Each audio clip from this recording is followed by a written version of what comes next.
What's up everyone, how are you all? Welcome back to my channel. Today we will see what if Naruto neglected and awakened the Winter Wolf. If you enjoy, then please like, share and do comments. And also check the description box to original creator of this beautiful creation. Here in the Elemental Nations, in the land of fire with its ninja village. The village hidden in the leaves, or better known to all as Konoha. On the highest peak behind Konoha we find a 4-year-old boy sitting on his own enjoying the wind.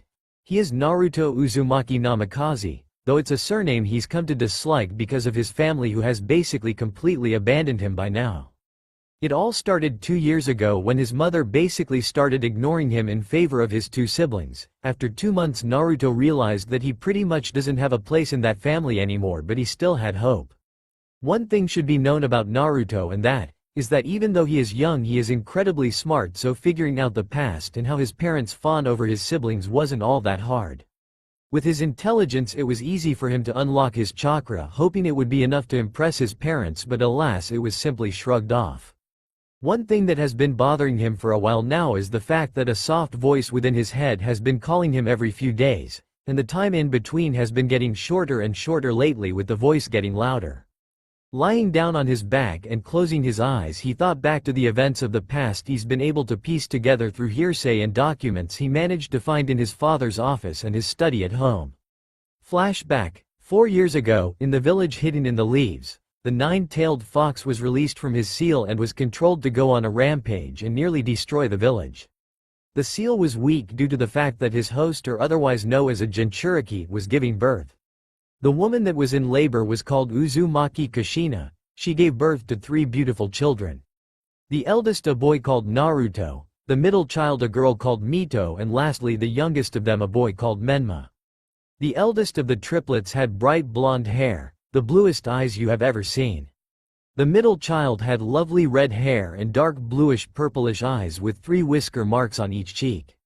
And the youngest of the 3 had dark red hair, pure purple eyes with 3 whisker marks on each cheek. Whilst she was giving birth to her children, her husband was right there with her, keeping the 9-tailed fox at bay in the seal due to the fact that the seal would be weakening and the 9-tailed fox could escape. Her husband was called Namikaze Minato, the 4th Hokage, or otherwise known as the Yellow Flash, due to his bright blonde hair and his well-known jutsu that makes him move faster than sound. Late at night on the 10th of October, the triplets were born. The now new complete family were happy, but not for long, because Minato wasn't concentrating on the seal anymore because the children were born. Right after Kushina finished giving birth, a masked man took advantage of the situation, using his Sharingan to kill the people who were watching over the young woman and her children, so the seal was still weak when the masked man attacked and then freed the 9-tailed fox. With the 9-tailed fox now under his control, he immediately set it loose upon the nearby village and it started to destroy everything in its path. Kushina was holding Mito and Menma, whilst Minato was holding their eldest Naruto. Minato moved to Kushina and grabbed onto her, and then using his Hiraishin jutsu to move to their house. He kissed his wife and took his 2 youngest children and said goodbye whilst giving her their eldest. Kushina knew what he was going to do. He was going to split the 9-tailed fox into its yin and yang halves, then sealing them into their youngest 2 children. She tried to stop him, but he Hirai shined away before she could argue. So the new mother decided to feed the oldest of her 3 whilst her husband was fighting the beast. As she did that, she made a bond between the 2 of them as a mother and child should. Minato Hirai shined to the 9-tailed fox and placed a seal on its head and then teleported the 2 of them away from the village. He placed his youngest 2 side by side on the created altar in their blankets and got ready for the sealing. Suddenly, the 3rd Hokage Sarutobi Hiruzen arrived, and pushed Minato out of the way and put a barrier up so Minato could not re-enter. Sarutobi did this because he saw that Minato was going to use a special seal that would seal the 9-tailed fox into his 2 youngest and kill him in the process. So Sarutobi decided to use the seal instead because he had just lost his wife, who was one of the nurses during Kushina's labor, so he had no one waiting for him at home. He just wanted to be at peace with his lovely wife. Sarutobi finished the seal and the Shinigami came and ripped the 9-tailed fox's soul into 2 halves, sealing 1 half into each child. The seal was finished and Sarutobi was crying. He had just sealed the 9-tailed fox's halves into 2 innocent children. The Shinigami told the old man that it was time to go, So Sarutobi said goodbye to Minato, and with a flash of white light, the old man and the Shinigami were gone.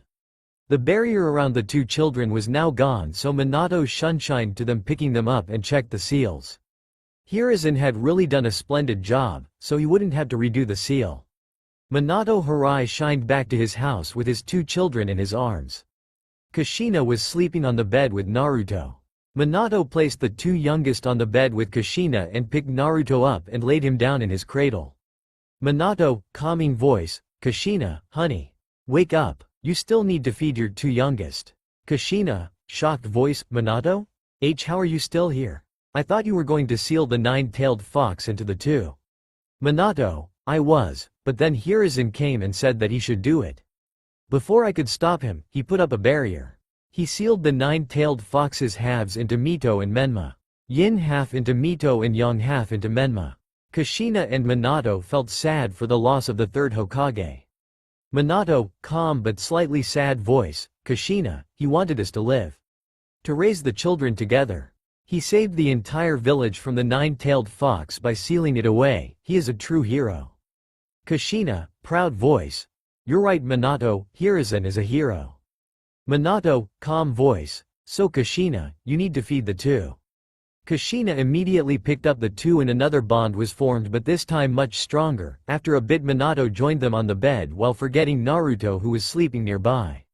Flashback end. Getting up, Naruto stretched his young body for a bit before he started walking down the Hokage mountain towards his home, where he doesn't even have a proper room at this point. While walking back, he thought to how stupid his family and this village was to not even be able to recognize the real attacker and not the nine-tailed fox. Uchiha Obito, that's the attacker that set the nine-tailed fox free and controlled it with the Sharingan, common. He's the only Uchiha not truly accounted for these last 10 years, as well as having only one eye like the attacker. His body was never even found. Naruto often gets home late, but his parents obviously don't care about him at this point, same with his so-called godparents Jiraiya and Tsunade of the Sannin. In fact, he knows the real reason his parents no longer pay attention or care for him is because of the so-called prophecy Jiraiya brought stating the child of prophecy was born. The stupid prophecy read something like this. A child born on the 10th from blonde and red, wielding ancient powers, traversing the lands and guided by ancients will either bring balance to the world or its destruction. The heart is the key, power's the door, and hope or despair what lies beyond. Bunch of morons actually believed it was the power of the nine tails, but Naruto knows better. Wielding and using is two very different concepts after all. Using a power not your own is far from wielding a power truly trained and mastered for yourself. Besides, he still doesn't like his family because it's obvious his siblings are already arrogant from all the praise they get, and his parents actually had a choice regarding his treatment even with the prophecy, yet they still chose to do it. When he got home, he could see people all over seeing as it's his siblings, the heroes of Konoha, birthday today. His as well, but not like anyone cares for that. When he got inside the compound, he decided to not enter the party, seeing as there is nothing for him there anyway. So using his large reserve even for an Uzumaki, he simply walked up the wall and lied down on the roof under the partly cloudy sky. Listening to the party down below only made him feel sickened for having such a family, as even now he could hear the lavish but pointless praise his siblings get from his parents and godparents. After a while he could hear Minato and Kushina silencing everyone for an announcement. Though he had an idea of what was to come, it was still a very bitter pill to swallow nonetheless, as he heard his parents basically disown him. Minato, everyone, I thank you all for coming to my children's birthday today. Now me and my wife have spoken and we decided to make Menma the heir to the Namikaze clan. Kushina, and Mito the heir to the Uzumaki clan.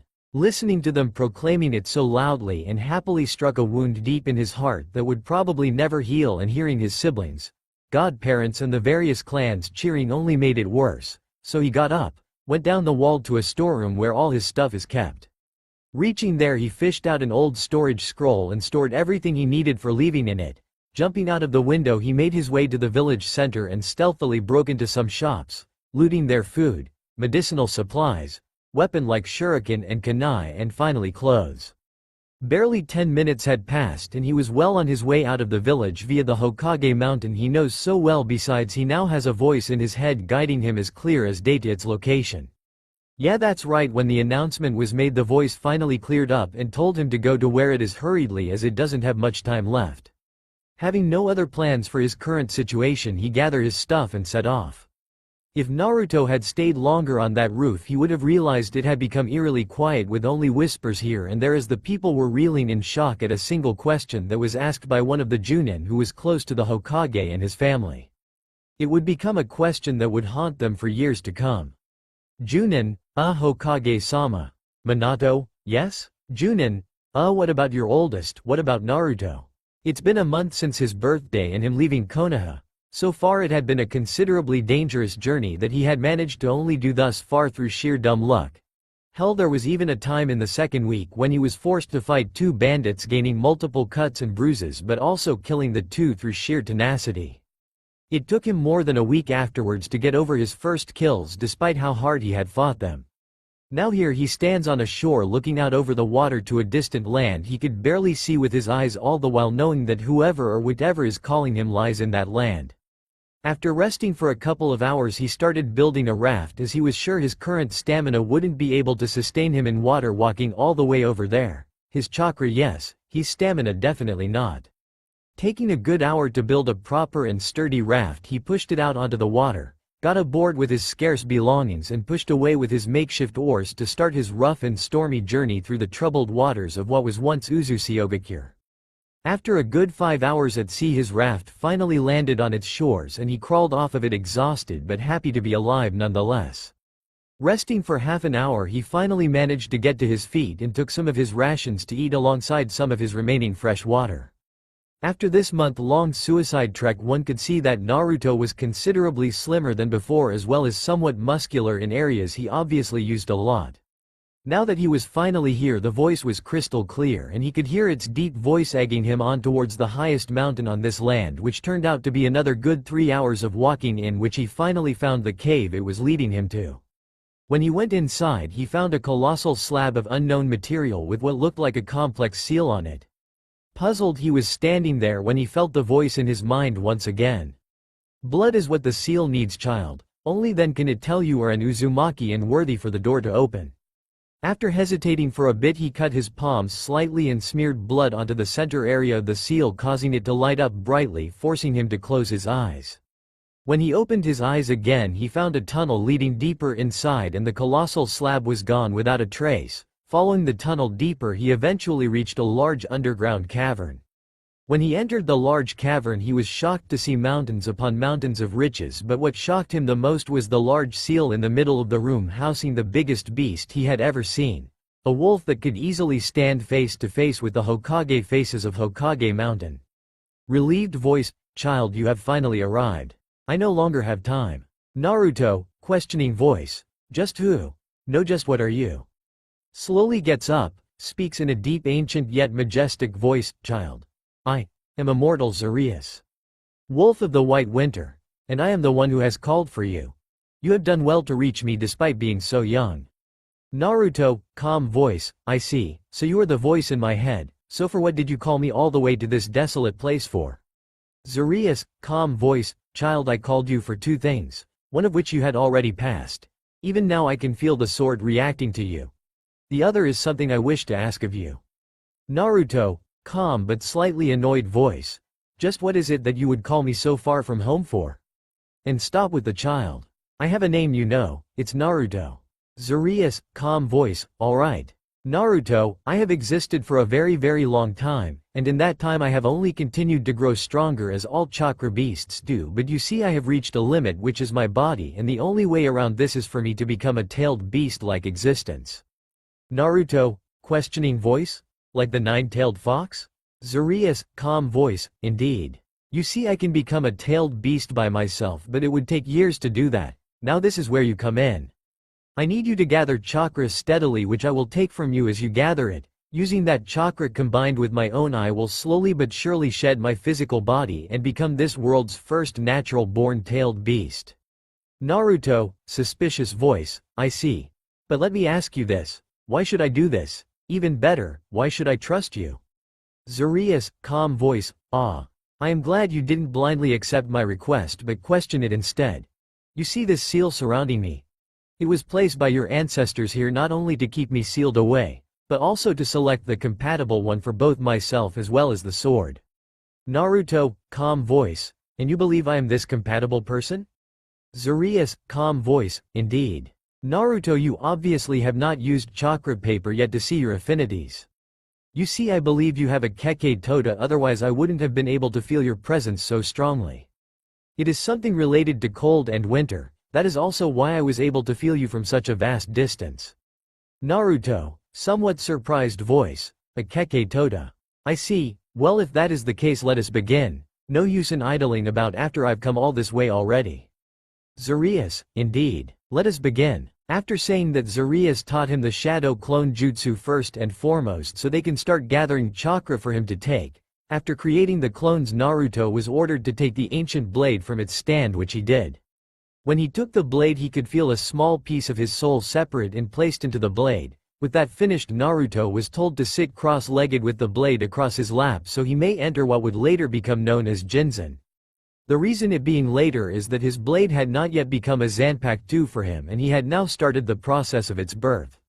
And so they started the long and arduous process, one a beast's ascension, another the awakening of his blade for eternal companionship and ever greater strength.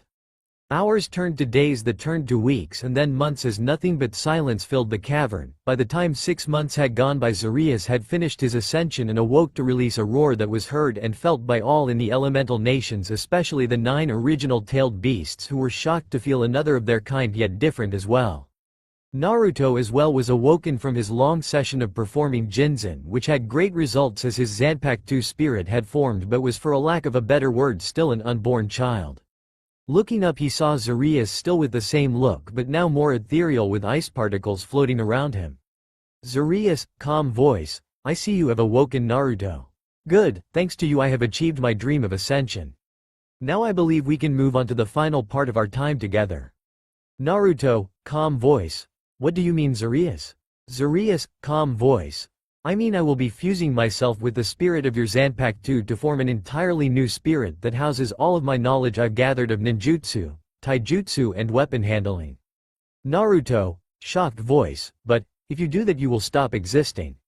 Even after all the effort you have gone through to finally become a tailed beast. Zeras, calm voice, that I know, Naruto, but this my way of both helping and rewarding you for what you have done for me. Don't forget, Naruto, I have lived for a long time already and now with my dream finished I can finally pass on to another form. I won't be gone, only a different entity if you will. Naruto takes a few minutes to calm himself, calm voice, alright, if that is your wish I will not stop you. Just know despite being gone you will remain in my memories as immortal Zeras, wolf of the white winter. Zeras, chuckling lightly, pleased voice, that is more than I could have hoped for, Naruto. Well then, shall we? Naruto, calm voice, alright then. Zeras, calm voice, stab your sword in the ground and then place your hand atop the hilt as I will place my paw over your hand. Just know this, Naruto. This will hurt immensely as your own soul will have to grow in strength to accommodate mine within this new Zanpakuto spirit. Naruto, calm voice, I am as ready as I'll ever be, Zeras. Besides, suffering pain to finally gain a companion for life is well worth it. Zeras, pleased voice, wise words, Naruto. To our shared life from now on. Naruto, calm voice, to a shared life, let us begin. After saying that, Naruto put his hand on the sword's hilt with Zeras putting his paw on Naruto's hand and started the merger between them. At first Naruto felt nothing, but that soon changed as he felt the freezing cold chakra of slowly but surely enter his body bit by bit. As the minutes turned to hours we could see Naruto with a pale face contorted in pain, yet not a single whimper or yell was released from him as he kept on enduring the horrific pain. By the time a day had passed, Naruto was drifting in between conscious and unconscious as the pain had reached a level where his body had begun shutting down slowly to escape. By the end of the second day Naruto was left with barely a sliver of his consciousness but had hope as he could feel the pain slowly diminishing. Though whether that was the merger nearing completion or his imminent death he couldn't be sure anymore. When the third day came to a close Naruto was starting to regain himself slowly but surely as the pain had been reduced to levels where he was able to open his eyes and lift his head once more, though when he did he was shocked by the sight in front of him. Zeras, who was in front of him all this time, had become mostly transparent with only his outline truly visible still. Zeras, calm but faint voice, "Ah. Naruto, you have regained yourself at last. Well done, your body and soul is finally ready to truly begin our merger finally." Naruto, shocked but soft voice, Zeras, we aren't done yet? Zeras, calm but faint voice, "No Naruto. All that has happened till now was to prepare you for what's to come. This last stretch will be far more painful than what you have experienced, yet it will also be a rather short session. Are you ready to endure one last time, Naruto?" Naruto takes deep breaths to calm himself, calm but resolute voice, "I am Zeras." Zeras, pleased voice, "Good. Now enter Jinzen and we shall begin the final merger." Hearing what Zeras said, Naruto immediately moved to sit in a lotus position, though struggling because of the residual pain he was feeling all over his body. When he got into position, he took his Zanpakuto and placed it across his lap, closing his eyes to begin. After a moment he felt the paw of Zeras placed on his Zanpakuto and his head pressed against Naruto's. In the next moment all Naruto could feel was excruciating pain coming straight from within as his Zanpakuto became heavier and colder by the moment. After a couple of seconds, Naruto could feel the presence of Zeras vanish as an even worse blast of pain assaulted him, causing him to lose consciousness. We find ourselves in the land of the former Uzushiogakure, beneath the highest mountain in a large cavern that was formerly sealed away from the world. Here in this cavern lies Naruto, who was starting to regain consciousness after 12 hours of being knocked out when the final merger happened. Naruto, groaning in pain, where am I? Wait. Right, I was merging mine and Zeras' soul for my Zanpakuto's spirit. Looks like it succeeded. Resting for a couple of minutes, Naruto finally managed to sit upright. When he looked at his Zanpakuto, he was surprised to find a beautiful blue katana in the former's place. Moving closer, he grabbed the katana from the ground and admired its simple beauty before sitting in a lotus position and entering Jinzen. When Naruto entered his inner world, he was awed by its beauty, as before him was this. While Naruto was being amazed, someone sneaked up on him from behind carrying a large icy scythe. Slowly but surely they closed the distance between them and Naruto before lunging abruptly forward, casting the scythe to the ground and smothering Naruto in a hug. To say Naruto was shocked would be an understatement, as one moment he was staring at the beautiful scenery and the next he got smothered in a hug from an unknown woman. Turning his head, he saw the face of an ethereal beauty staring back at him with a gentle motherly smile. After she let Naruto go, he turned around to see her properly and was shocked to see how beautiful she is. Playful, mature voice, "Ufufufufu. Hello, my child. You have finally come here. I have been waiting for you." Naruto, surprised voice, "Are you?" Playful, mature voice, "Ufufufufu. Indeed I am.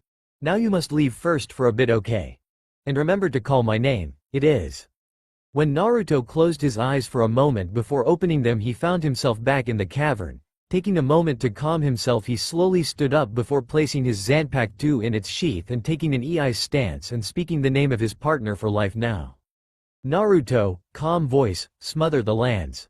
Eternal winter, Ain no Fuyu." When Naruto finished speaking, his Zanpakuto and her sheath glowed a faint blue before changing into a pair of sharp sickles. Holding the two sickles up to his face, he saw that they were perfectly identical and incredibly sharp. While he was admiring them, he heard his Zanpakuto's voice in his head with her usual playful tone. "Winter, playful, mature voice, ufufufufu. Beautiful, aren't they? But you know they aren't just for admiring. Prepare yourself, my child. All of the knowledge I have inherited I will now transfer to you." Before he was even given a chance to react, he felt a headache as wave upon wave of knowledge appeared in his head, causing him to drop to his knees, gasping for air. By the time it was finished, Naruto felt like 1,000 turtles were doing 10-meter drops on his head repeatedly. Winter, playful, mature voice, "Ufufufufu. Come, my child. Rest for now, because from tomorrow I will be training you into the ground." Naruto, as calm as he usually is, couldn't help but feel his soul shudder in pure terror on hearing her voice. The only thing he knew was that it was going to be hell from now on. Naruto decided to listen to her and took his somewhat tattered bedding, laying it out. When Naruto laid down, he discovered that something on his waist was constantly in the way, so he got up and decided to take off his remaining ninja gear. Despite having taken his gear off, he found there was still something bothering him, so he decided to take a proper look, but when he did, he was shocked by what he saw. All of the brown hair on his head and tail is blonde instead, and the white parts have blue tips. Naruto, shocked voice, WW what the hell? Why do I have a tail now? Winter, playful mature voice, oofufufufu. My child, it's not only a tail you know tilde. Naruto, shocked voice, feels the top of his head moving erratically, it couldn't be? There really are ears? Winter, playful mature voice, oofufufufu. You need rest now my child tilde. You wouldn't want tomorrow to be worse right with you being exhausted tilde. Feeling scared of her subtle threat, Naruto decided to just forget it and go to sleep. From tomorrow would be hell for him anyway, so might as well just accept it and move on. By next morning Naruto was properly rested and had already started his basic training, or torture as some may call it. Scene change, back in Konoha. Time 7 months ago and onwards. It was a week after Konoha celebrated the birthday of 2 out of 3 of the Hokage's children, and things were not looking good. The very same night after the festivities were cut short by that single question, Minato and his wife Kushina began looking for their oldest in the hopes of getting the bond back they had so callously thrown away years ago, but the more they searched the paler they became. Minato, hitting the wall with his fist in self-anger. This isn't possible, it just can't be. Naruto, my son doesn't even have a room in our house. If he doesn't even have a room, then where does he sleep? What has he been eating? Hearing the strike on the wall, Kushina comes walking towards Minato with a pale face holding the family's photo album. Kushina, sad voice. We don't even have photos of him, breaks down crying. Minato, angry voice. We have to find him. There is no way in hell I will let my son sleep in the streets anymore. Anbu. When he called, multiple Anbu members entered the house and knelt before their Hokage. Minato, angry voice, find Naruto. Whatever it takes, find my son. Giving a nod, each of the Anbu set out to find traces of the Hokage's son, which would end up with the multiple clans in Konoha joining the search for Naruto.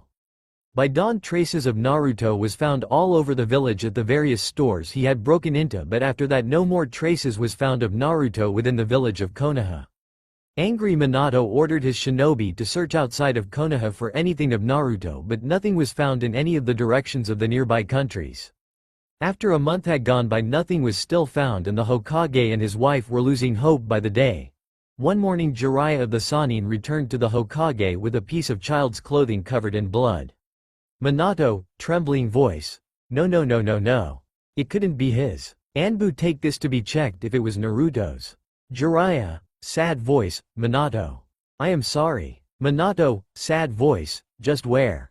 Jiraiya, sad voice, to the east, in the middle of bandit country. Minato collapses into his seat with his head in his hands, shedding tears. Hick, my own son despises me enough to leave. Hick, now I will probably never have the chance to fix this. Hick.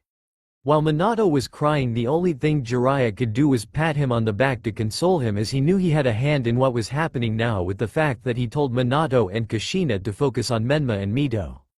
A knock on the door made Minato snap out of it for a bit before he allowed the person entry. The person who entered was one of the members of the research division of Konoha who came to give a report. Minato, worried voice, report. RDP, serious voice. Hokage-sama, we have found that this indeed belongs to Naruto. However, only very little of the blood is actually his. We believe he may have killed his assailant, as practically 98% of the blood was not his. Minato, hopeful voice, is this true? Jiraiya, I hereby order you as Hokage to take some of the Anbu and scour the east side of our country. Find my son. Jiraiya, serious but doubtful voice, all right. Meanwhile, at the house of the Hokage, Menma and Mito were trying to cheer up Kushina, who no longer even took care of herself, as the guilt of what she had done was ravaging her from the inside. In the hearts of Menma and Mito, a small bit of hatred for Naruto had begun to take shape, as they believed it was his fault their mother looked like this now.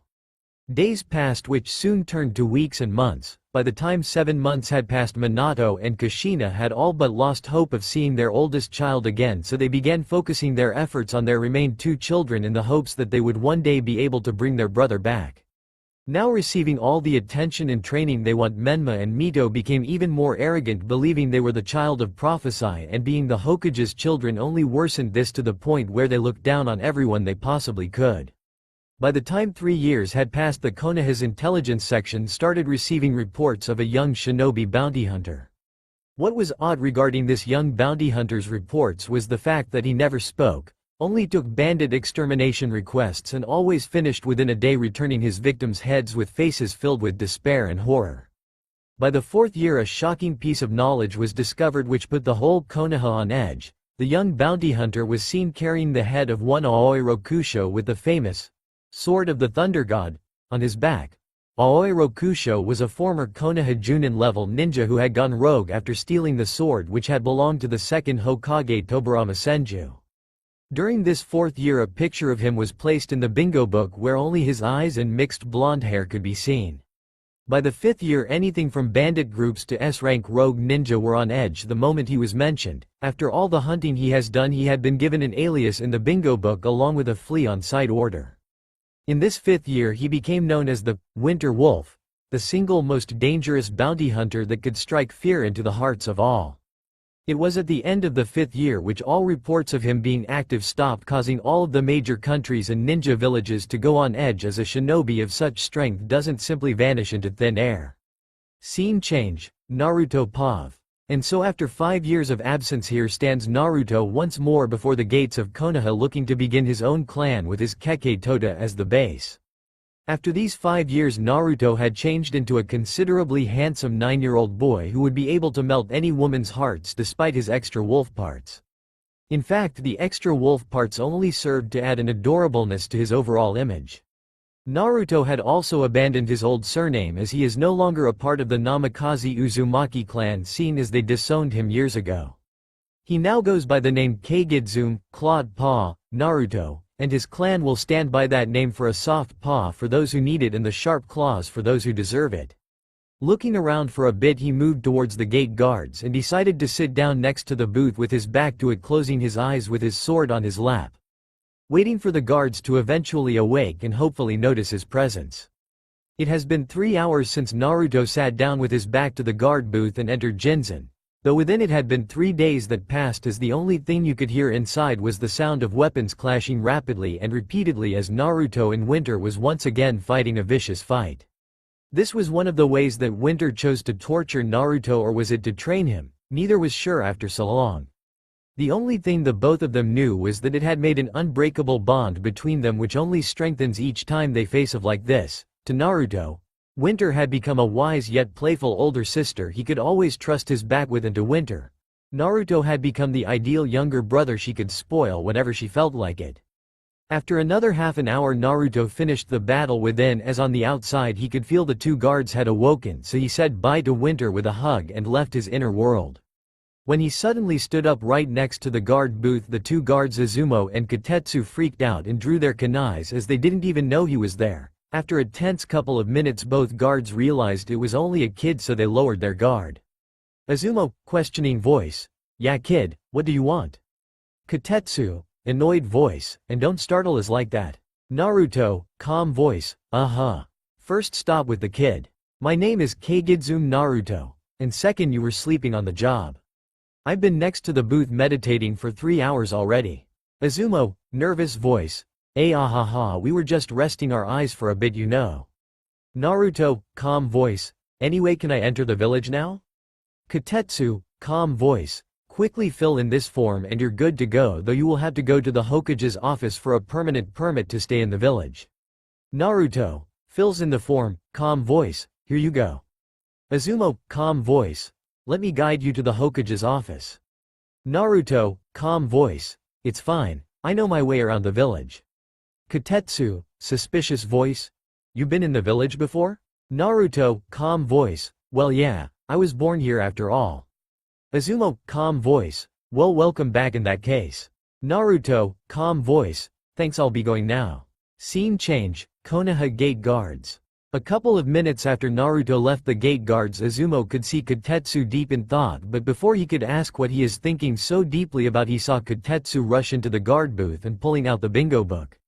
Rapidly flipping through the bingo book, he stopped at a page near the end showing Naruto's picture. When he saw who it was, he turned deathly pale. Azumo, seeing this, became worried. Azumo, worried voice. Kotetsu, just what's gotten into you all of a sudden? Kotetsu, worried voice. It was him, Azumo. It was the Winter Wolf. Shows Naruto's page to Azumo, who turns pale.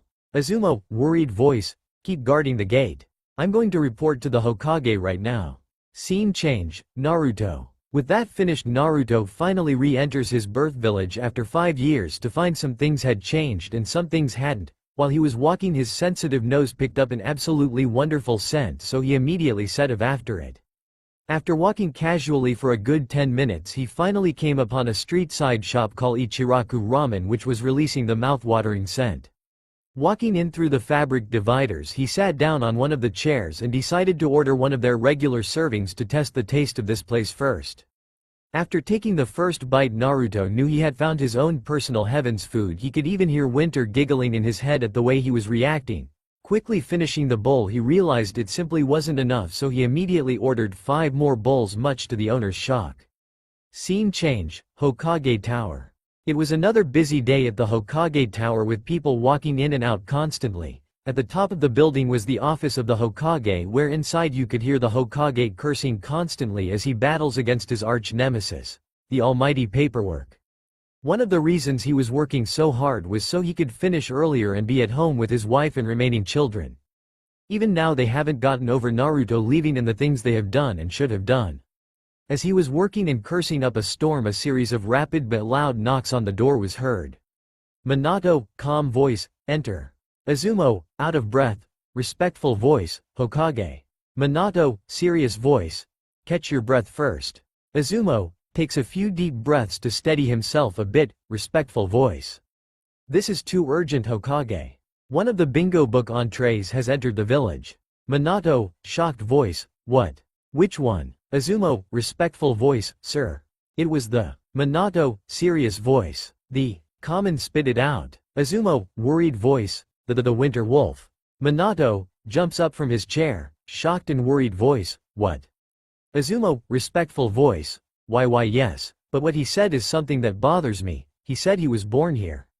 Minato, shocked voice, impossible. There is no other blonde shinobi born in our village. As Minato says this, he couldn't help but go through a mix of emotions as the thought of the possibilities welled up within him. Minato, serious voice, Anbu.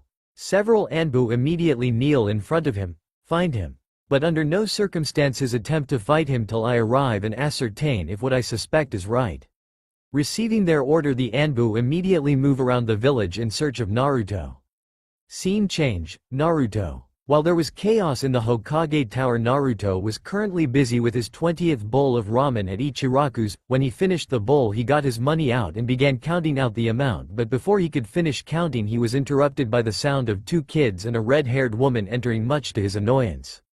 Naruto, soft but annoyed voice, ugh. Now I have to begin again from the start. Scene change, Kushina Uzumaki. In the house of the Hokage we find Kushina Uzumaki sitting and staring out of the window as always. Even now that 5 years have passed, she still can't get over that night. The night she struck the final nail in the coffin of the bond between her and her eldest son. Just thinking of it is enough for her to shed a tear, as the things she has done and the things she should have done will haunt her for her entire life. As she was remembering, or at least try to remember, of moments between her and Naruto, she heard the front door to their house open and being slammed shut as her 2 youngest rushed towards her and giving her a hug. Yes, the only reason she hadn't completely collapsed was because she still had 2 children who needed her. Looking at the 2, she couldn't help but think what it would have been like if Naruto was here as well. Shaking herself from her state, she asked the 2 if they wanted some ramen, to which they cheered. After a bit she was ready and they were on their way to Ichiraku Ramen to enjoy some good food. When they reached there, she noticed there was another customer who was counting money but was disturbed by their arrival. When she looked towards the customer's back and was going to apologize, she felt her world was turned upside down on seeing the blonde hair of what she now recognized as a boy in front of her.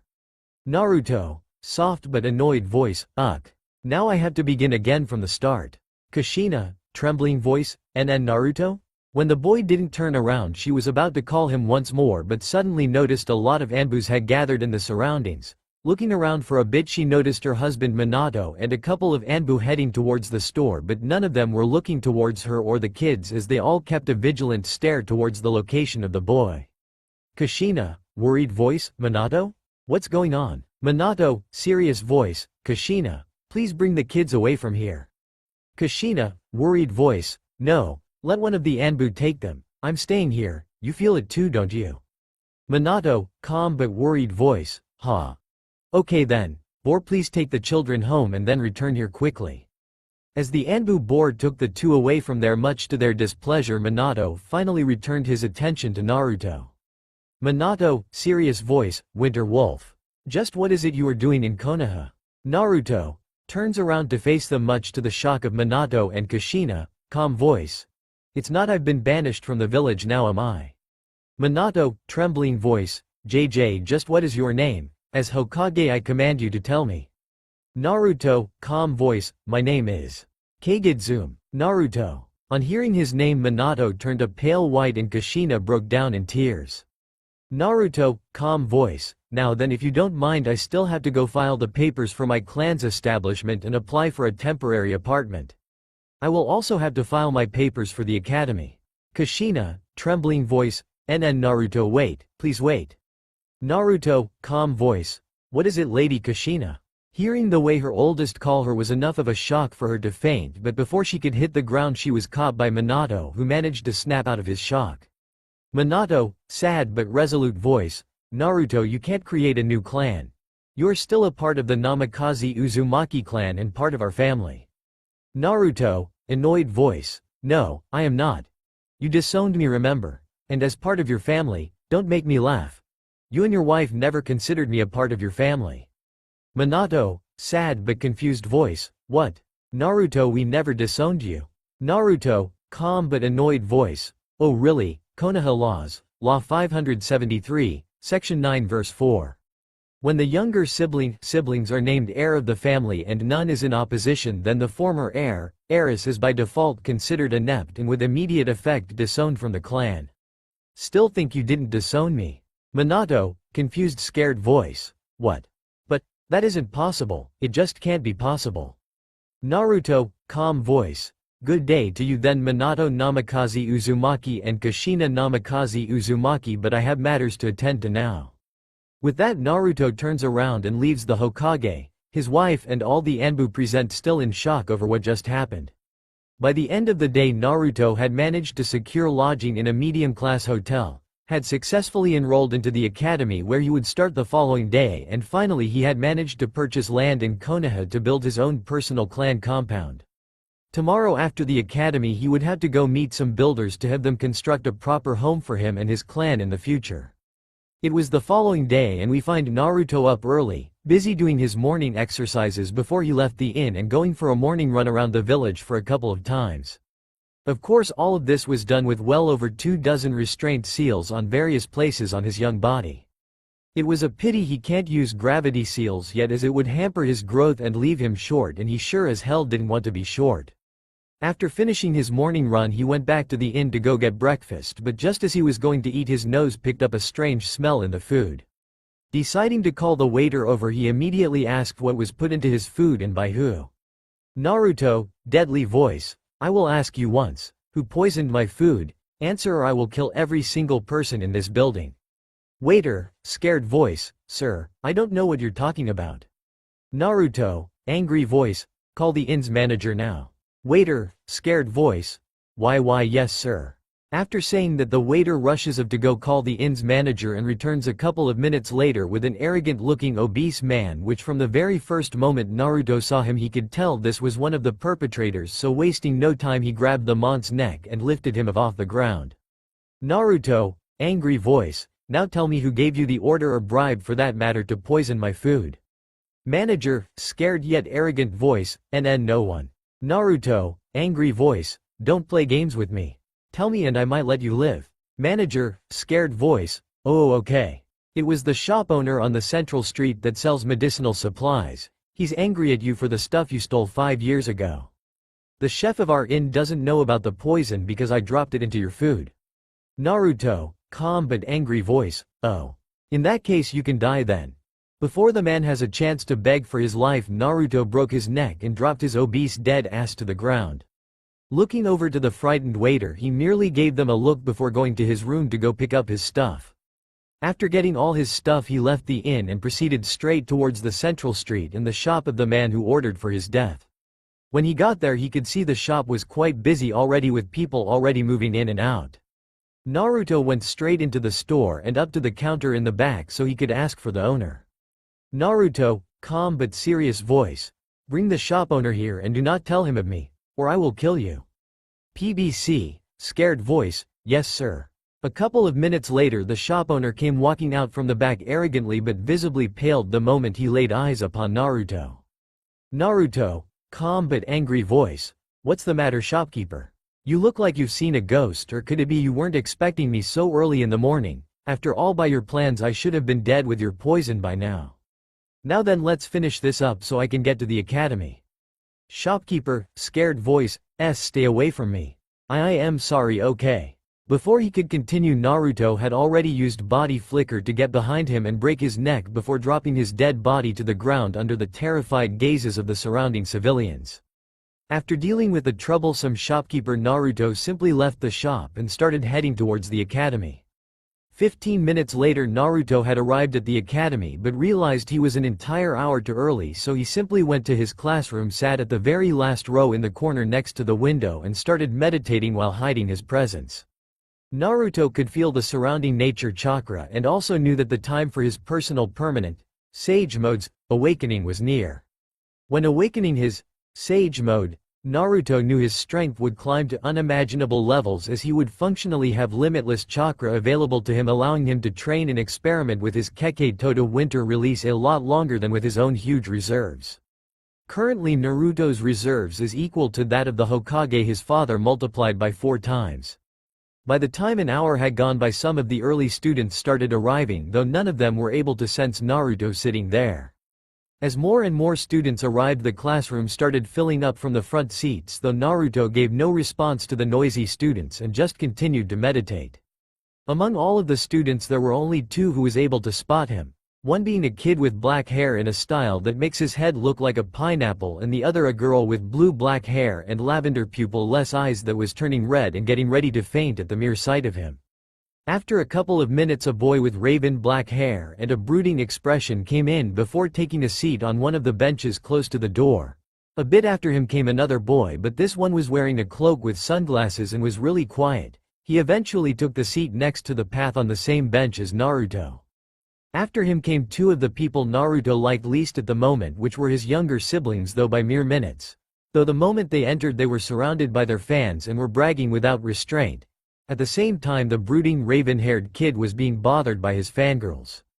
After his 2 siblings came 2 loud screams and a rumbling down the hallway as the door was flung open, with 2 girls pushing and shoving one another through the door as they argued over who was first and who would sit next to the raven-haired kid. When the fiasco calmed down a bit, another loud-mouthed kid entered who had a puppy on his head along with a fur-collared jacket. Though the moment he entered, the puppy started growling while looking around, alerting the kid, which prompted him to sniff the air. "Hey, who's here?" His loud shout managed to silence everyone as well as attract their attention. After looking around for a bit and sniffing the air, he finally managed to spot Naruto sitting in the far back corner. Hey, who the hell are you?" Just as he was about to continue, the teacher Amino Iruka walked in and silenced everyone. After seeing that everyone was silent, he called out to Naruto, which shocked quite a few as they didn't even know he was there. Opening his eyes, Naruto surveyed the class full of kids only to give a sigh of disappointment before getting up and walking towards the front under the amazement of everyone seeing his wolf ears and tail for the first time. "Iruka, now then class, we have a new student joining us today. Accept him despite the fact he joined us a year later. Why don't you introduce yourself?" "Naruto, my name is Kagedzune Naruto, and that's all you need to know." "Iruka, okay then. Be nice to him, everyone." As Naruto walked back, he could hear the various whispers, as some though of him as a freak. Some girls thinking he is hot, while some of the boys wanting to put him in his place for his arrogance, though at the end Naruto ignored everything and simply went back to his seat. After a long and boring morning of theoretical knowledge, it was time for some practice outside. When they got to the academy's training ground, it all seemed pretty basic to Naruto, as even his training areas in the former Uzushigakure was far more advanced than this. After another short lecture of what everyone was supposed to do, Iruka asked Naruto to showcase his skills so he can judge where his standards are and how to teach him. Standing where he is, he, haphazardly, threw first his shuriken and then kunai at the targets, causing the class to burst out laughing at first about how bad he is, but became very quiet when the kunai struck the middle of each target with the shuriken right above them. Creating some chakra strings, he pulled back every single weapon he just threw, much to the amazement of everyone, and stored them back into his sleeve, though in reality they were stored in the modified storage seals tattooed onto his arm. The seals have been modified so they make no sound and release no smoke when opened. Iruka: wow Naruto, that was amazing. Now follow me to the ring so I can test your taijutsu. Naruto nods, okay. Naruto proceeded to follow Iruka into the taijutsu ring, where he promptly took an unknown stance that looks like it has multiple openings and weaknesses. After giving each other the ready sign, Iruka promptly attacked Naruto towards one of his openings with a punch, but was shocked when Naruto's whole stance changed and the opening shifted elsewhere. But he had no time to ponder on this, as he was met with a brutal and swift counterattack that nearly downed him. Barely managing to dodge out of the way, he made some distance quickly before gathering himself and looking carefully at Naruto, who had taken up a stance once again. Iruka: curious voice. Naruto, what is your taijutsu style called? I don't recognize it from anywhere. Naruto: calm voice, Winter's Ice style, it's self-created. Iruka: pleased voice. That's amazing Naruto. Well, I've got what I need and will talk to the other teachers on what to teach you, alright. Naruto nods, okay. After that, Naruto turned around and went to a corner of the training area, not bothering to speak to anyone else, much to their dismay. When he got there, he sat in a lotus position with his Zanpakuto over his lap and entered Jinzen until the end of the day, much to the others' confusion. By the end of the day, everyone else was tired from their extensive workouts, though to the current Naruto this level of workouts could be considered a joke, as even as short as 3 years ago he did workouts worse than this multiple times a day. Sheathing his Zanpakuto, he stood up and walked out of the academy alongside the other students who were waiting for their parents. When he reached the gate, he found a large group of parents waiting for their children. Among the parents were his mother and father, who were anxiously looking around, so he walked to the nearest wall and started walking up it to avoid using the gate. By the time he reached the top of the wall, both of his parents had seen him and was about to call him when he used body flicker to vanish from his position, leaving his parents behind dejected. After leaving the academy, he went to find some builders to build his new house on the land he had built. When he was finished there, he decided to stroll under the moonlight for a bit, taking in the various sounds and smells before finally heading towards a new inn, as he obviously wouldn't be staying in his previous inn. When he got himself checked in, he immediately headed towards his assigned room, secured his entrances and then went to sleep after putting some temporary alarm seals. It's been 3 years since he returned to Konoha and entered the academy to become a proper ninja. During those 3 years plenty of things have happened, but some of the most important would probably be the fact that he finally managed to make some friends, few of them yet true friends. The other would probably be the fact that not only did he achieve Bankai, but he had finally awoken his Sage mode, giving him virtually endless chakra as well as strengthening his body considerably. He has also started using some gravity seals in the place of some of his resistance seals. During the first 6 months his new house had been finished as well, which he promptly placed a ridiculous number of seals to form a giant multi-layer defensive array to protect him and his future clan.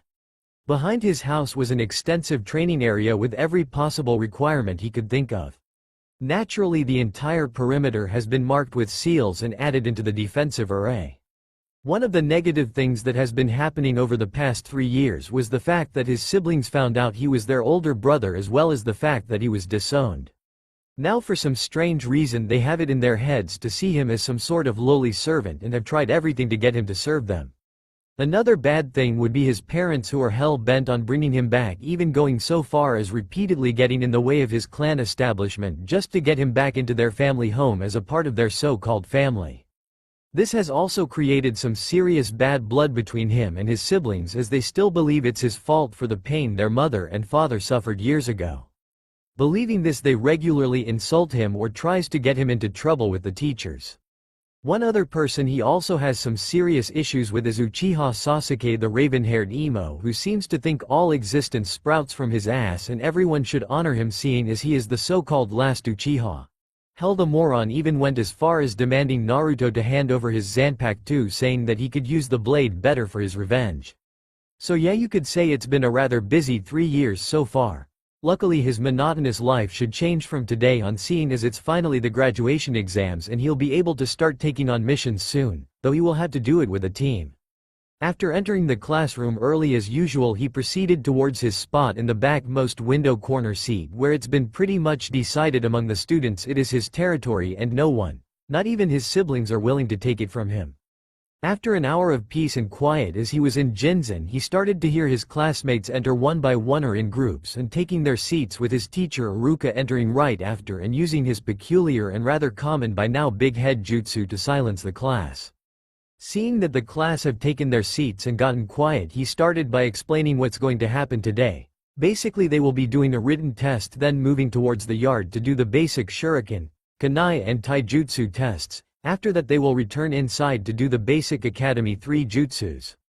In the written test, Naruto finished far earlier than the rest and proceeded to enter Jinzen when he was finished, much to his teachers' and classmates' dismay and jealousy, especially his siblings. In the yard, Naruto's results, as you can imagine, were top of the class, to the point where his siblings, their fans, and the Uchiha's fans even demanded him to constantly redo it, saying he cheated. In response to that, Naruto simply shrugged before doing it another 5 times in succession, rapidly, all getting perfect marks, causing all the former to shut up.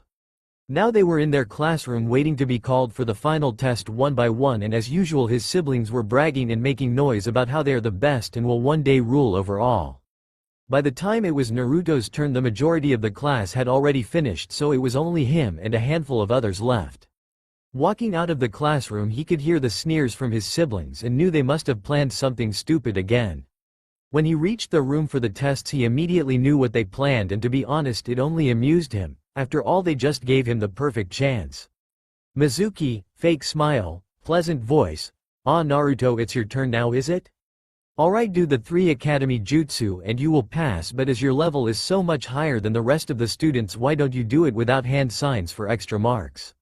Naruto, shrugging, calm voice. Sure, why not? When Naruto easily did the jutsus, you could see Mizuki scowling but smirking when a large explosion of smoke happened behind Naruto and a pair of arms pressing him to the floor suddenly. When the smoke cleared, the owner of the arms was revealed to be Orochimaru, one of the Sannin who had Naruto pinned to the ground. Mizuki, mocking voice, ha. We've got you now, brat. Lord Orochimaru has been planning this for a long time to get his hands on you, the outcast of the Namikaze Uzumaki household. Orochimaru, pleased voice, you've done well, Mizuki. I'll upgrade your cursed seal as a reward. Mizuki, happy voice. Thank you very much, Lord Orochimaru. While Mizuki was happy, he failed to notice the cold sneer on Orochimaru's face. He was suddenly broken out of his happiness when Naruto started to laugh out loud, causing him to frown in displeasure, but before he could say anything he saw Orochimaru release Naruto, much to his confusion. Released Naruto turned to one of the classroom's ceiling corners where he knew Anbu members were hiding and called out to them. Naruto, calm voice. That should be enough evidence, right? Or do you want me to beat him half to death and then take him to T&I department? Anbu, calm voice. That won't be necessary, we will take it from here. Naruto, calm voice. Sure. Anyway, foolish Mizuki. Orochimaru tried that plan during the 3 years I was here already. Too bad he managed to get away from me, otherwise I would have collected his head for a nice fat bounty sum. Ah yes, let me get rid of that disgusting seal of yours first so you couldn't cause any problems later on. Before Mizuki could do anything, Naruto's clones appeared behind him and pinned him to the floor while exposing his shoulder where the cursed mark of Orochimaru is located. Lightly biting his finger to draw blood and then pumping chakra through it, he leisurely performed the required hand signs before taking 2 fingers and putting them on the seal with only his fingertips touching. After injecting his chakra through his fingertips into the seal, he turned his hand counterclockwise 90 degrees, causing the seal to unlock and spread all over Mizuki's body. Naruto, calm voice. Good, now that the outer locks are disabled, I can rip this piece of shit out of you. When Mizuki heard Naruto, he turned a pale white as he knew what was to come would hurt a lot. Naruto ignored Mizuki's scared expression and took out a scroll from his seal storage scroll and placing its blank page onto the seal face down. With that finished, he made the appropriate hand signs and began transferring the seal from Mizuki's body to the blank storage scroll. While the process was going on, the only thing you could hear was the gut-wrenching screams of Mizuki, which traveled all around the academy and even the Hokage Tower. In the next class, the students were as pale as the dead as they listened to the screams of Mizuki. Naruto's two siblings especially were a pale white as they thought Naruto was killing Mizuki because of what they ordered him to do. When the seal was almost completely transferred to the scroll, a ghastly scream was let out that was enough to frighten even the disturbed Anbu watching the process nearby. Upon hearing the scream, the majority of the students nearby fainted in pure fear, and even the Hokage rushed over with his Anbu guards to see what the hell is going on. When he arrived, it was only to see the horrible sight of Orochimaru's soul fragment having revealed itself from the now almost finished transferred seal in the form of this. Naruto, mocking voice, "Ah, there's the snake pedo. Now to get rid of another of your soul pieces." Listening to how calmly Naruto was dealing with something as disturbing as this, even Minato could only stare at him in awe, as even he felt disturbed by the things happening right now. Naruto looked at the fragment in front of him calmly before all the people in the room heard the sound of his Zanpakuto being sheathed and the soul fragment of Orochimaru releasing another horrifying howl. This time though, it was a howl of pure pain as his soul fragment was cut to small pieces and begun dissipating.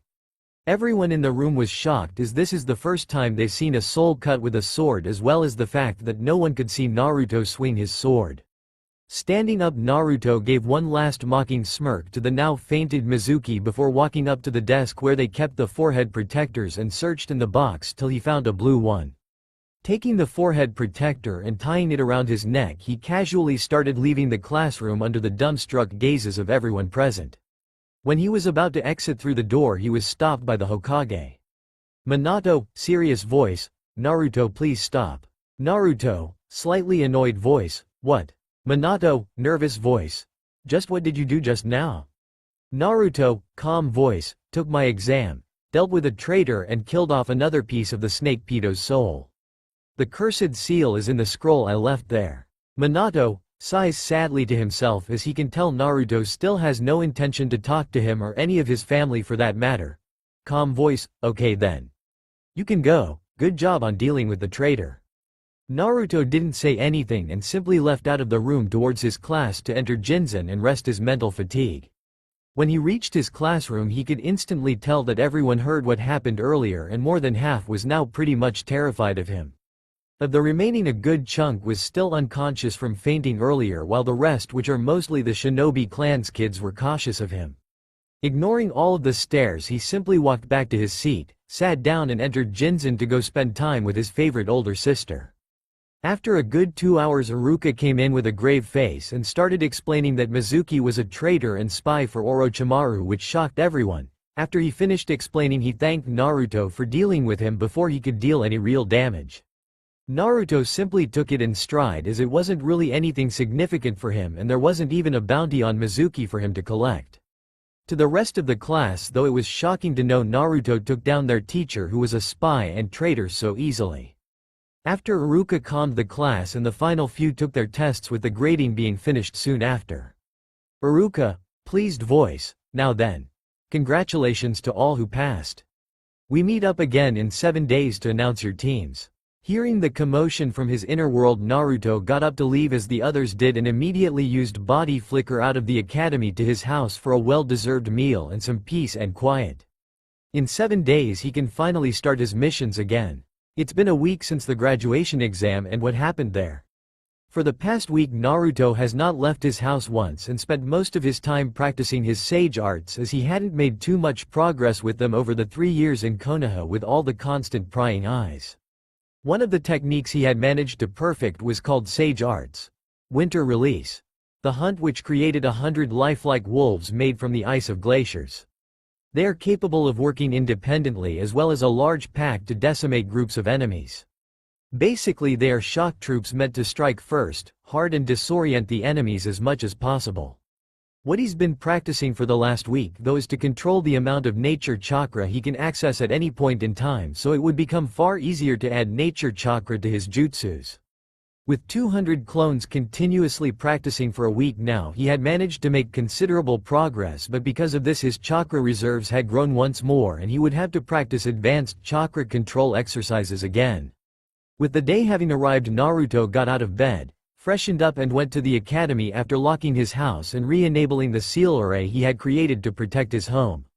When he got to the academy early as usual, he went to his usual spot and started meditating to pass the time and prepare himself to meet his teammates. After a while the classroom was filled with all the graduates as they were discussing the coming teams and who they would be assigned with. Naturally the local fans all hoped they would be assigned to their idols, love interests. A bit after all the graduates arrived, Iruka did as well and as usual silenced the class with his big head jutsu. Iruka, happy voice, good morning class and welcome to our last session. Now without further ado let's get down to the squads, shall we? Hearing what Iruka said, Naruto decided to ignore him and lightly meditate till his name or his friends' names are called. Iruka, calm voice, alright here we go. Team 1, Team 2, Team 3 is still in rotation.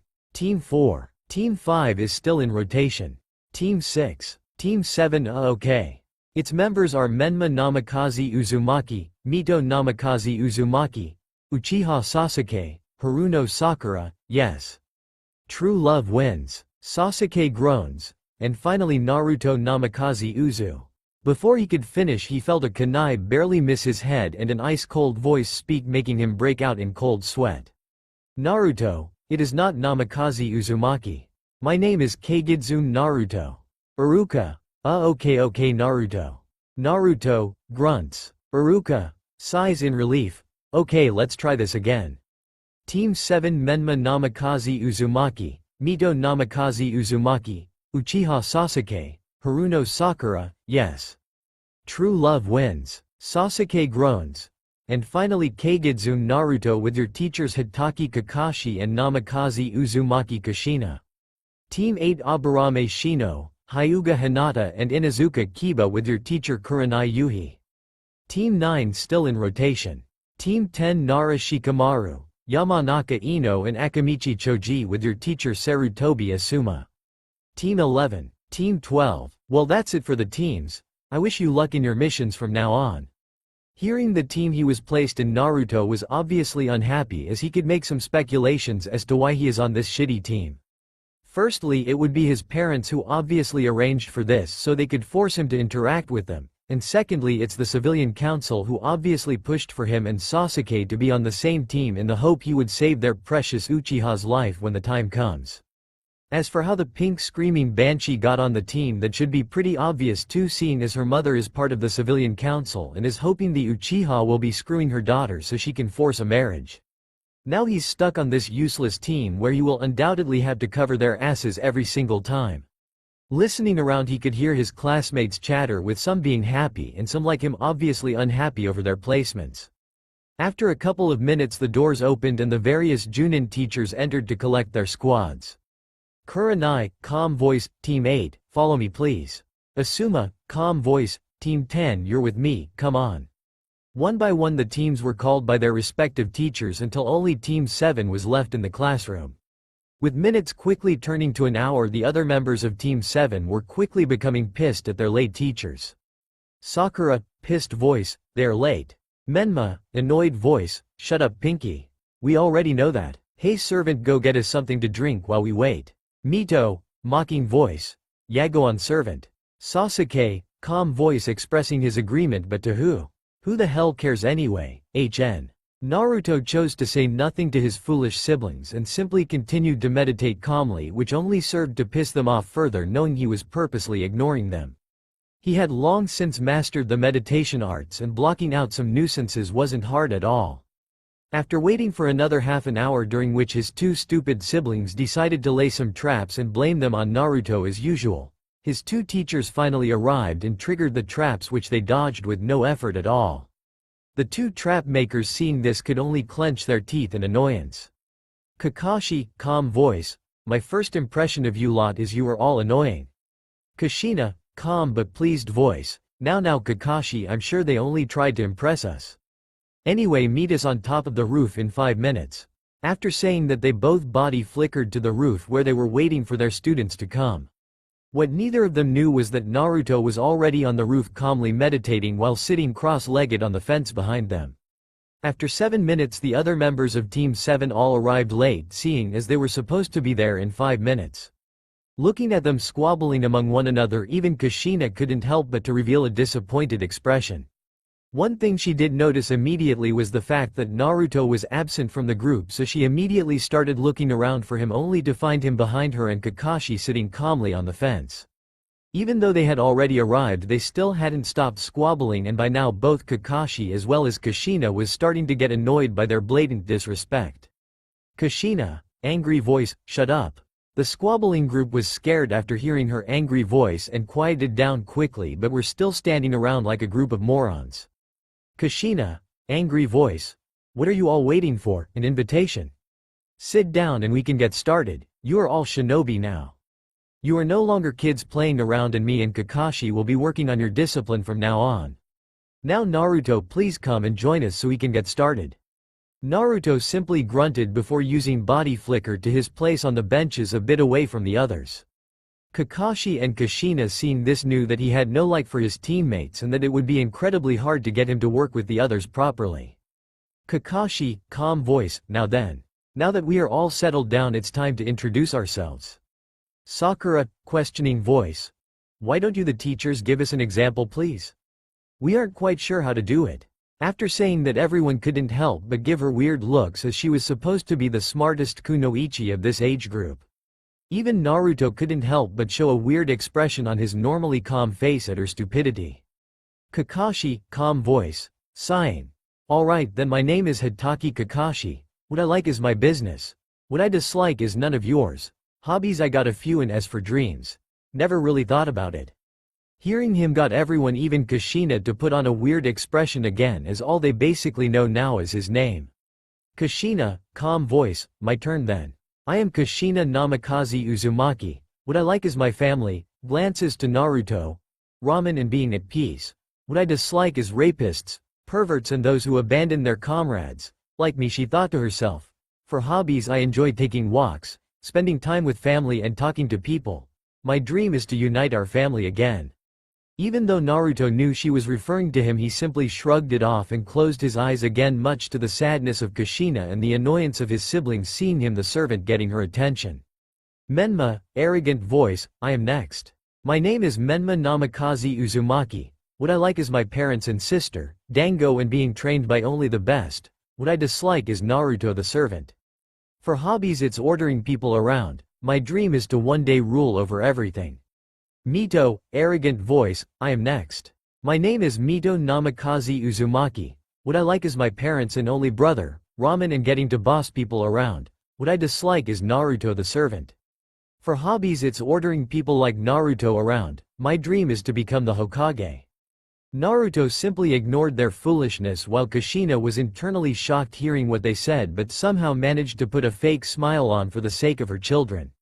Kakashi, calm voice, alright, the brooding emo's next. Sasuke, arrogant and cold voice, HN. My name is Sasuke Uchiha. I am from the prestigious Uchiha clan. I don't have any likes and have many dislikes. Hobbies are none of your concern. My dream, or more like my life ultimate goal, is to kill a certain man and restore the Uchiha clan. Hearing him, the people present except Naruto and Kakashi flinched, as Naruto had seen and heard much worse working as a bounty hunter, and Kakashi simply didn't care. Meanwhile, Kushina was sad for the son of her best friend, but couldn't help him, seeing as she couldn't even fix her relation with her oldest. Kakashi, calm voice, and finally, it's your turn now, Naruto. Menma Mito, mocking voice. We don't need a servant's introduction. Kakashi, angry voice. That's enough out of you too. Menma Mito, arrogant voice. You can't order us. We are the children of prophecy. Kushina, angry voice, Kakashi. He looks to her, if they act like this again, if I'm not around, feel free to punish them as you see fit. Menma Mito, shocked voice, what? Mom, we are telling Dad. Kushina, angry voice, right now I am not your mother. You will be referring to me as teacher from now on. Menma Mito, incoherent grumbling. Kushina, angry voice. What was that? Menma Mito, shaking their heads afraid. Kakashi, calm but annoyed voice. Now then, let's try this again. Naruto, please introduce yourself. Hearing Kakashi speak, Naruto could only sigh to himself as he was hoping he would have forgot with all the commotion going on. Opening his eyes, he looked around before deciding to introduce himself and just get this over with. Naruto, calm but cold voice. My name is Kagedzune Naruto. Kushina, Naruto, you're. A glare from Naruto is enough to silence her. My likes include training, bounty hunting and speaking to my older sister. My dislikes are people who constantly annoy me and the weakness of some of my bounty targets. Hobbies are none but my own business, and my dream is to start my own family and establish the Kagedzune clan. Hearing him, the majority was surprised as they thought that he would give the same type of answer as Kakashi. For the various people there are certain things that stood out, such as to Sasuke the fact of bounty hunting. His siblings the fact he wishes to establish a clan, as they though have various ways to get in his way. Sakura didn't even listen as she was too obsessed with her Sasuke, while for Kakashi the fact he wishes to start his own family. The one who noticed something else entirely was Kushina, who focused on Naruto's mention of an older sister, as she is sure as hell he was her oldest born. It also saddens her that Naruto obviously has no intention of returning to their family and that he is serious in creating his own clan. Kakashi, calm but pleased voice. Well, that was surprisingly informative. Anyway, meet us at Training Ground 3 tomorrow at 5 o'clock for survival training. Oh, and don't eat anything or you'll be puking your guts out. Kushina, calm but serious voice. That's all for now. Naruto. Before she could continue, they all noticed Naruto's figure blur before dispersing. It was nothing more than an afterimage, as Naruto had already left for home to prepare for tomorrow. It is currently the following morning at 4 o'clock and we find Naruto roof hopping towards the third training ground to take this survival training, though by now he had figured out it was actually a test of some sort. While he was moving, he kept thinking about this test and how to succeed. Naruto, this test, just what are they basing it on? Guess I should look at this from a new Genin's perspective. Okay, so this team is abnormal in that front, seeing as we've got 5 members in terms of Genin and 2 Junins who both can be considered quite strong in Konoha's standards. Normally it would be 3 Genin and 1 Junin as teacher. Wait, if they mean survival training as cover, could this be based on a real-world scenario? Facepalms himself. Of course, Konoha is known for their strong teams, that means this test will determine teamwork. Well, we're screwed. After realizing the meaning of the test, Naruto decided to hurry to the training ground so he can at least have some peace and quiet compared to the shitstorm later today. When he arrived, he wasn't surprised to find him as the only one currently here. After doing some minor warm-ups, Naruto did some physical, technique and chakra control training so he could be fully warmed up by the time the others arrived. Finished, Naruto decided to meditate while inside a nearby tree which had a hollow. Getting comfortable, he closed his eyes and meditated calmly while hiding his presence so the others wouldn't come bother him when they arrived. After half an hour, he picked up on 2 chakra signatures, of which being the 2 Junins in the trees on the opposite side of the clearing. Putting it to the back of his mind, he then calmly proceeded to meditate while mixing a bit of nature chakra with his own instead of just absorbing it. This further hid his presence where even the 2 Junins didn't know he was there. After half an hour and barely in time, the Uchiha arrived with the Banshee hot on his tail, trying as usual to get his attention. After another half an hour, his siblings arrived, all arrogant and smug, being there before even their teachers, not even realizing they were being watched the entire time. Naruto, seeing the Junins obviously waiting for him to arrive, decided to body flicker behind the other members of his team sitting cross-legged on one of the 3 stumps while still keeping his presence hidden. A couple of minutes later, both Junin's body flickered in front of the team, giving the majority a hell of a scare. Recovering, they all protested. Sakura, angry voice. You're late. Sasuke, cold voice. HN. Menma, arrogant voice. Shut up, Pinky. Mito, arrogant voice. Yeah, you have no right to talk here, you civilian girl. When Sakura was about to retort, they all felt an immense bloodlust from behind them, as even Kakashi and Kushina shivered on hearing the cold words of Naruto. Naruto, deep cold voice, silence. You are being a nuisance. Let the teachers speak and stop with this foolishness now. If you continue, I will rip your hearts out myself. Getting himself back together, Kakashi decided to intervene before Naruto got serious and really killed them. Kakashi, calming voice, now Naruto, I'm sure they meant no disrespect, isn't that right you all? The others could only hesitantly nod as even now their legs were still quivering from the bloodlust released earlier. Seeing as things stopped progressing again, Kushina decided to go on and announce the test. Kushina, calm voice. Well, seeing as everyone is calmed down, now let's start with the real Genin test, shall we? Menma Mito Sakura, shocked voice, real Genin test? Sasuke, cold voice, HN. Kakashi, calm voice. That's right, from this moment till midday you will have time to get these 3 bells from us using any method necessary, even going for the kill is fine too. Sakura, worried voice, but you might get hurt, teachers. And there is only 3 bells while there are 5 of us here. Kushina, slight mocking voice. That's right, by the end of today 2 of you will be going back to the academy. Everyone except Naruto, shocked voice, what? Kakashi, calm voice, now then shall we start the test, and begin? On hearing Kakashi, the fresh Genins all rushed in opposite directions into the forest. Well, all of them except Naruto, that is. Kushina, worried voice, Naruto, why aren't you hiding like the others? Naruto, cold voice. When the rest of them has perhaps figured out the meaning of this test and stop being so foolishly selfish or obsessed for that matter, then I'll join maybe. Beside, after they've failed quickly I can get my shot to fight 2 Junins for a bit. Now then, don't you 2 have a test still going on? Hearing him, Kushina could only sigh sadly as she knew he has no intention whatsoever of working with his siblings, while Kakashi narrowed his eyes in regards to Naruto's dismissal of his teammates. Deciding to question him later as they do indeed have a test to do, both Kakashi and Kushina jumped into the forest. What they weren't expecting, however, was the fact that Naruto's supposed teammates had decided to essentially kick him and Sakura from the team by only working together as a 3-man unit, disregarding the others. After that, things pretty much went as Naruto expected, with his stupid siblings even going so far as to try and order Kakashi to give them the bells, which ended up with them getting a lesson in taijutsu. Sakura as usual only thought of getting to Sasuke, with the latter disregarding her completely. This resulted in Sakura getting caught in a pathetically low-level genjutsu. As for Sasuke, he went after Kushina in his attempt for the bells, and though he managed to surprise her by managing to cast a fireball jutsu, it ended pretty quickly afterwards with him left gagging for air on the ground after getting hit with a water dragon jutsu.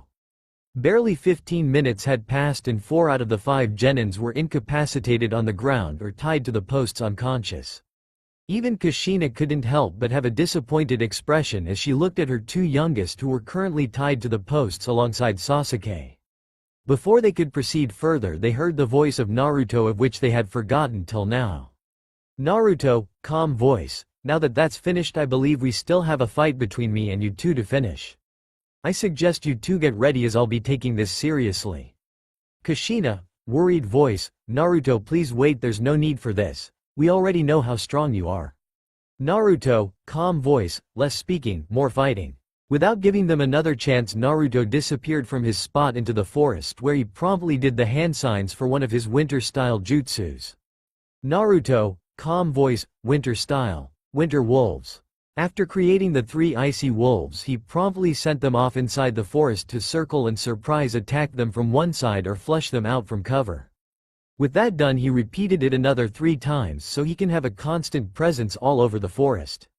Not even 5 minutes later, he could hear the howl of his wolves and the sound of fighting happening, so he body flickered closer to find Kakashi struggling to defend himself from the onslaught of 6 of the 12 wolves he had created. Meanwhile, a bit away, he sensed Kushina about to encounter the other 6, so he withdrew them to lure her closer and fight her personally. Drawing his Zanpakuto with its sheath out, he pulled the katana out and placed its handle on the opening of the sheath before speaking its name and awakening the blade. Naruto, calm voice, smother the land. Eternal winter. Glowing with a icy blue light, the blade and sheath changed form into twin one-handed scythes, which he took and immediately moved to attack Kushina stealthily. Jumping down from the branch above her, he swung one scythe to her neck and the other to her waist, but ends up getting blocked by her katana. Kushina was shocked when she was suddenly attacked with such lethal strikes, as she barely managed to block them. The only thing on her mind right then and there was to get to Kakashi to team up, as Naruto was serious with this fight. Pushing Naruto back a bit, she disengaged and moved towards the sounds of fighting rapidly. When she got there, she could see Kakashi in a rough state as he was still battling the wolves, having only managed to destroy 2 of the wolves despite fighting so long already. Moving closer, she prepared her katana and started attacking the wolves alongside Kakashi, but also getting attacked in return.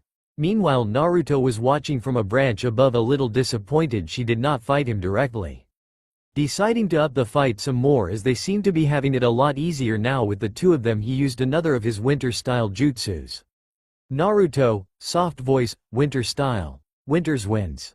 Casting the wide-range jutsu, a cold wind started subtly blowing in without the others noticing at first, seeing as they were in a battle with the wolves, but after a couple of minutes they could feel their movements become sluggish and attacks weaker as the cold started affecting them. With them getting weaker and weaker, Naruto called upon the other 6 wolves, who started circling the fight and attacking when they get the chance, causing Kakashi and Kushina to fight back to back as they had no other choice. After another 10 minutes, through great difficulty, they managed to destroy the remaining 9 wolves, causing them to lower their guard momentarily. The 2 would come to regret this as Naruto appeared silently next to them and striking them with his palms, sending them barreling through the forest. After a couple of minutes they managed to stand up with difficulty before each, signaling Naruto their surrender, which he begrudgingly accepted. Naruto had long since willed his scythes back to its sealed form as he walked back to the posts in the center of the training field. Afterwards, Naruto and the 2 returned to the rest of the team, who had by now awakened to the sounds of fighting. When the group saw the 2 Junins, they were shocked at how they looked like they just went through a war. Naruto, calm voice. Well, this was boring. Kakashi, nervous voice. Naruto, please give us some time to prepare next time. Naruto, calm voice. Why? It's not like the enemy will give you one. Kakashi, nervous voice. Ahahaha. Kushina, nervous voice. Naruto, just what was the style you used against us? Please tell us. Naruto stays silent for a bit, calm voice. It's called winter style. Kakashi, curious voice. Is it a Kekkei Genkai? Naruto, calm voice. No, it's not. Kushina, nervous voice. Naruto, please tell us. Naruto, sighing, calm voice. It is a water, wind and lightning Kekkei Toda. After Naruto said that, it was eerily quiet for a bit. Kakashi, Kushina, shocked voice. What? Naruto frowned as they basically screamed point blank into his ears. Seeing his face, the 2 smiled awkwardly as they realized what they did. Meanwhile, the other genins were wondering just what was going on so suddenly. Sakura, curious voice. Teachers, just what's a Kekkei Toda? Kushina, serious voice. You see, Sakura, things like the Uchiha clan's Sharingan, the Byakugan of the Hyuga clan and the adamantine chains of the Uzumaki are known as Kekkei Genkai, but there is another level above it known as Kekkei Toda. Currently there is only one known Kekkei Toda in the world. That is how rare it is. Sasuke, arrogant voice. HN. And who holds this so-called Kekkei Toda? Kakashi, calm voice. The current Tsuchikage, and it's known as the particle style. Hearing this, Sakura was shocked. Sasuke was brooding on how to get his hands on it for his revenge, and his siblings were jealous of him, the servant, having something like that. Naruto at the end of it all simply shrugged before turning to leave, but Kakashi called out to him. Kakashi, calm voice. Wait, Naruto. Be here at 6 o'clock tomorrow morning for the result of today's test. Naruto simply nodded before using body flicker to go home. It is currently the evening of the test, and the Hokage Tower's top floor was currently full of Junin, all giving the Hokage a report on their teams. Minato sighed as it seemed teams 1, 2, 4 and 6 was going back to the academy with spectacular fails. Currently Sarutobi Asuma was giving his report of Team 10's performance. Asuma, calm voice. Team 10, consisting of Yamanaka Ino, Shikamaru Nara, and Akamichi Choji has passed my test. Minato, calm voice. Anything to note? Asuma, calm voice. As one would expect from the previous Ino Shikacho trio's descendants, they complement each other well as a team. However, there are problems. Ino is a fangirl, losing any and all focus or skills for that matter the moment the Uchiha is mentioned. Shikamaru lacks motivation for anything related to training. Spending his time on his back watching clouds than training is what he prefers more, though I believe he has inherited his father's intelligence. Choji lacks self-confidence, will need some serious character-building exercises to allow him to tap into his hidden potential. Minato, calm voice, alright next? Kurenai, calm voice, Kurenai Yuhi reporting that Team 8 consisting of Kiba Inuzuka, his partner Akamaru, Hyuga Hinata, and Aburame Shino passed my test. Minato, calm voice, anything to note? Kurenai, calm voice, my team will be able to function well as a tracking and potential hunter squad. A few problems do exist though, for instance Kiba sees himself as the self-proclaimed leader of the team with his teammate Shino a threat for the position. Shino on the other hand will only really speak when spoken to, which may lead to misunderstandings during missions. Hyuga Hinata has severe problems in the self-confidence department and will need some serious work as she can be considered a diamond in the rough. Though she shows strange behavior sometimes, as if she's looking for someone when we moved through the village and even when we were at the team meeting yesterday. Minato, calm voice, alright, keep me notified on their progress. Kurenai, nods. Minato, slightly worried voice, alright Kakashi, your turn.